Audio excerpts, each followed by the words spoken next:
amici, ben ritrovati, eventi del territorio, 23esima festa del Fagiolo Borlotto a Covolo di Piederobba. Siamo in compagnia della Presidente della Proloco, Emanuela Tesser. 3 weekend ricchi di impegno che la Proloco promuove per ribadire ancora di più una promozione del territorio vera e genuina. Sì, certo che sì, siamo alla 23esima festa del fagiolo, un prodotto della nostra zona, noi ci crediamo, ci abbiamo sempre creduto, continueremo con la promozione perché insomma è giusto promuovere un prodotto del nostro territorio. Quindi 3 weekend ricchi di impegni, di eventi, musica, dibattiti e tanto buon cibo, qualche piatto particolare che ti viene in mente?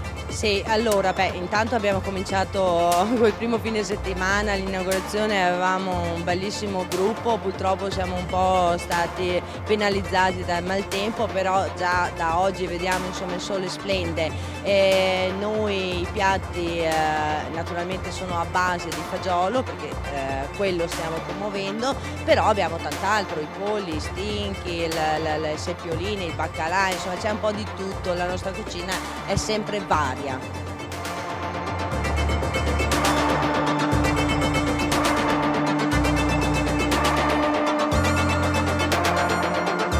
Assessore, ancora una volta l'amministrazione abbraccia tutte le promozioni che la Proloco e tutte le associazioni del comune fanno per promuovere il territorio. Sicuramente la festa del fagiolo è tradizionale, ormai oltre 20 anni di impegno nella promozione del territorio e dei prodotti tipici, in modo particolare il fagiolo borlotto nano, ma anche tanto sport. Oggi 15 settembre, la seconda edizione della centenaria, una corsa, un trail tra i luoghi della storia e tra la nostra natura, oltre 600 partecipanti, tutti poi qui a mangiare sotto lo stand della festa del fagiolo. Un grande grazie alle 25 associazioni che hanno partecipato, ma soprattutto agli instancabili volontari della Proloco, oltre 100 persone guidate dalla bravissima Presidente Emanuela Tesser. Covolo, patria, oggi di sport e di prodotti tipici. Instancabili volontari della Proloco, ma io oso dire, e lo dico a tutti i telespettatori, non solo assessore ma anche volontario, perché ti ho beccato che stavi coordinando e stavi facendo il volontario. Da quando avevo 15 anni sono volontario qui e diciamo che fare politica e soprattutto mettersi al servizio. Questo è fare gli amministratori locali, bisogna essere sullo stesso piano di chi fin dalle 4:30 di questa mattina è in piedi per regalare a tante persone oggi questa giornata.